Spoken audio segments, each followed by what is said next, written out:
ஜோதிட தகவல்ல ஒவ்வொரு நாளும் ஒவ்வொரு விஷயத்தை பற்றி உங்களிடம் பேசி வரக்கூடிய நான் இன்று உங்களிடம் ஆயில்ய நட்சத்திரத்தில் பிறந்தவர்களை பற்றி ஒரு சில குறிப்புகள் கூற உள்ளேன். ஆயில்யம் புதனுடைய நட்சத்திரம், ராசி கடகராசி. சிறந்த பேச்சாற்றல் கொண்டவர்கள், கல்வி அறிவு மிக மிக சிறப்பாக இருக்கும். சகல வித்தையும் கற்றுக்கொள்ளக்கூடிய சிறந்த அறிவாளி, சகல சௌபாக்கியங்களையும் அடையக்கூடிய யோகம் கொண்டவர்கள். நல்ல ஒரு முக அமைப்பு இருக்கும், அழகிய கண்கள் இருக்கும்.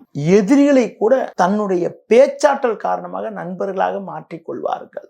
கனிவாக பேசி கல்லையும் கரைக்கக்கூடிய அளவுக்கு ஆற்றல் கொண்டவர்கள். சிறந்த அறிவாளி, மன வலிமை கொண்டவர்கள்.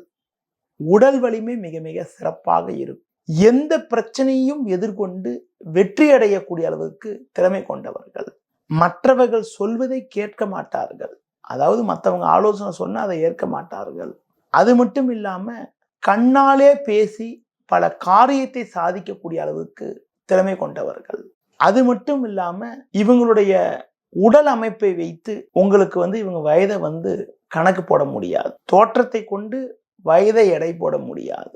அதிகமா பயணம் மேற்கொள்ளக்கூடிய நபராக இருப்பார்கள். இவர்களுக்கு குடும்ப அமைப்பை பற்றி பார்க்கின்ற பொழுது இளமையிலேயே திருமணம் செய்யக்கூடிய அளவுக்கு ஒரு யோகம் உண்டு.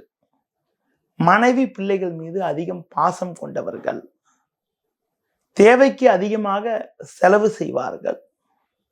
தொழிலின் பார்க்கின்ற பொழுது ஆசிரியர் பணி, கல்லூரி, அது மட்டும் இல்லாம உங்களுக்கு பணப்புழக்கங்கள் சம்பந்தப்பட்ட இடங்கள், அடுத்து நிர்வாகத்திறனுடன் செயல்படக்கூடிய அமைப்புகள், மருந்து கெமிக்கல் சம்பந்தப்பட்ட துறைகள்ல சாதிக்கிறது, பொதுநல பணிகளில் ஈடுபட்டு பெயர் புகழ் பெறக்கூடிய யோகம் கொண்டவர்களாக இருப்பார்கள்.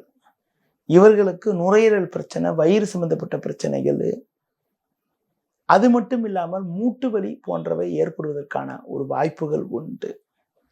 இவர்களுக்கு நடக்கக்கூடிய தசாபுத்திகளை பற்றி பார்க்கின்ற பொழுது பொதுவா இவங்க பிறந்ததே புதனுடைய நட்சத்திரம் என்ற காரணத்தினால முதல் திசையாக புதன் திசை நடக்கும். புதனுடைய இருப்பை பொறுத்து இருக்குது புதனுடைய திசை, அதாவது ஆயில்யத்தோட இருப்பை பொறுத்து இருக்குது புதனுடைய திசை. அதாவது முதல் பாதத்தெல்லாம் பிறந்தால் முதல்ல ஒரு 15-16 வருஷம் கூட புதன் திசை நடக்கும். அதுவே கடைசி பாதத்துல பிறந்தா 2 வருஷம் 3 வருஷம் கூட நடக்கும். மொத்த ஆயுள் நட்சத்திரத்துல இவங்க பிறந்த நேரத்துல எவ்வளவு நேரம் போயிருக்கு, எவ்வளவு நேரம் இருக்கு, அதை வைத்து கணக்கிடப்படக்கூடியதுதான் தசாபுத்தி இருப்புன்ற பேரு. அதுல முதல் திசையாக புதன் திசை நடக்கும். முதல் திசையே புதன் திசை நடக்கிறதுனால, குழந்தை பருவத்திலேயே புதன் திசை நடக்கிறதுனால, அந்த பீரியட்ல புதன் திசை நடக்கிற காலத்துல தாய் தந்தையருக்கு நல்ல சிறப்புகள், அந்த ஜாதகர் சார்ந்த குடும்பத்தில் நல்ல அனுகூலங்கள், ஒரு வளமான பலன்கள், நல்ல சிறப்புகள்லாம் அடையிறதுக்கான ஒரு வாய்ப்புகள் உண்டு. அடுத்து இவங்களுக்கு 2வது திசையாக கேது திசை நடக்கும். குழந்தை பருவத்திலே வந்துடுறது நல்லதுன்னு நினைச்சுக்கலாம். பொதுவா ஒரு 20 வயசு 25 வயசுல கேது திசை வந்தா அது பார்த்தீங்கன்னா உங்களுக்கு ஒரு இல்லற வாழ்க்கையெல்லாம் பாதிக்கும். படிக்கிற வயசுல கேது திசை வர்றதுனால படிப்பில் மந்தமாக இருந்தாலும் அடைய வேண்டிய இலக்கை அடைவார்கள். கேது திசை காலங்களில் சின்ன சின்ன ஹெல்த் ட்ரபிள் வரும், ஒரு காரிய தடை இருக்கும், படிப்பு சம்பந்தப்பட்ட விஷயத்துல கொஞ்சம் மந்தமா இருக்கிறது, ஒரு சில இடையூறுகளை சந்திக்கக்கூடிய அமைப்பு இருக்கும். கேது திசை காலகட்டத்துல மட்டும் கொஞ்சம் பக்குவமா நிதானத்தோடு நடந்துக்கிட்டு, பொறுமையா நடந்துக்கிட்டு, ஒரு ஆன்மீக தெய்வீக பணிகள்லாம் மேற்கொண்டுட்டு படிப்பு விஷயத்துல ஈடுபாடோடு செயல்பட்டுட்டாங்கன்னா இவங்களுக்கு 3வது திசையாக இவங்களுக்கு பார்த்தீங்கன்னா சுக்கிர திசை வரும். சரியான வயது, ஒரு சின்ன வயசுலயே கூட சில பேருக்குலாம் சுக்கிர திசை வந்துடும். ஒரு சிலருக்குலாம் 10 வயசு 12 வயசுலாம் கூட சுக்கிர திசை வந்ததெல்லாம் பார்த்துருக்கேன். ஏனென்றால் புதனோட இருப்பு ரொம்ப கம்மியா இருந்துட்டா, ஒரு 3 வருஷம் 5 வருஷம் இருந்துட்டா 10-12 வயசுலயே கூட சுக்கிர திசை வந்துடும். ஒரு சிலருக்கு புதனோட இருப்பு 16 வருஷம்லாம் இருந்துட்டா 22 வயசு 23 வயசு வாக்குல உங்களுக்கு சுக்கிர திசை வரும். 3வது வரக்கூடிய சுக்கிர திசை, சுக்கிரன் ஒரு நல்ல இடத்துல இருந்துட்டா ஒரு செல்வம், செல்வாக்கு, வசதி வாய்ப்புகள், நல்ல டெவலப்மெண்ட், நல்ல முன்னேற்றங்கள்லாம் கூட கொடுக்கும். இருந்தாலும் 3வது திசையாக சுக்கிர திசை வர்றதுனால ஒரு பெரிய முன்னேற்றத்தை தருவதில் ஒரு சில சின்ன சுணக்கங்கள் இருக்கும். இருந்தாலும் ஓரளவுக்கு முன்னேற்றங்கள் இருக்கும். சுக்கிரதசையில திருமண வாழ்க்கை, குழந்தை பாக்கியமு, ஒரு செல்வம் செல்வாக்கு, வசதி வாய்ப்புகள்லாம் ஏற்படுவதற்கான வாய்ப்புகள் இருக்கும்.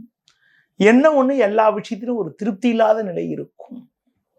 4வது திசையாக இவங்களுக்கு சூரிய திசை வரும். சூரியன் மட்டும் ஒரு நல்ல இடத்துல இருந்துட்டா ஒரு வளமான பலன்கள், நல்ல சிறப்புகள், ஒரு கௌரவமான நிலையெல்லாம் அடையிறதுக்கான ஒரு வாய்ப்புகள் எல்லாம் ஏற்படும். அடுத்து இவங்களுக்கு பார்த்தீங்கன்னா குறிப்பாக சூரிய மகாதிசையில ஒரு கௌரவ பதவியில் அடையக்கூடிய அமைப்புகள், ஒரு பெரியவங்களுடைய ஆசீர்வாதத்தோட நல்லபடியான பலன்கள், நல்ல ஒரு வளமான பலன்கள்லாம் அடையக்கூடிய ஒரு அதிர்ஷ்டங்கள்லாம் கூட சூரிய மகாதிசையில கிடைக்கும். சூரியனுக்கு அடுத்து சந்திரன் வரும். சந்திரனும் ஓரளவுக்கு நல்லபடியான பலனை தருவதற்கான வாய்ப்புகள் உண்டு. சூரிய திசையிலேயே அசையும் அசையா சொத்துக்கள்லாம் அமையக்கூடிய ஒரு வாய்ப்புகள்லாம் கூட உண்டாக்கும். சந்திரன் ஆட்சி பெற்ற சந்திரன் என்ற காரணத்தினால சந்திர திசையில நல்ல ஒரு வளமான பலன்கள், நல்ல டெவலப்மெண்ட், பயணங்கள் மூலமா நல்ல ஒரு வளர்ச்சிகள்லாம் ஏற்படுவதற்கான வாய்ப்புகள் உண்டு. காலங்கடந்து செவ்வாய் திசை வரும். பொதுவா செவ்வாய் அடுத்தடுத்து வரக்கூடிய ராகுலாம் அவங்களுக்கு இருக்கக்கூடிய நிலையை பொறுத்து இருக்கிறது. அவங்க ஜாதகத்தில் அந்த கிரகங்கள் எப்படி அமைஞ்சதை பொறுத்து இருக்குது. நான் ஒரு சில பொதுவான கருத்துக்கள் சொல்லியிருக்கேன். இதுவரை ஆயிர நட்சத்திரத்துல பிறந்தவங்களுடைய பலாபலன்களை பற்றியும் இன்றைய ராசி பலன் பற்றியும் கூறியுள்ளேன். மீண்டும் நாளை காலை நம்ம சந்திப்போம். நன்றி, வணக்கம்.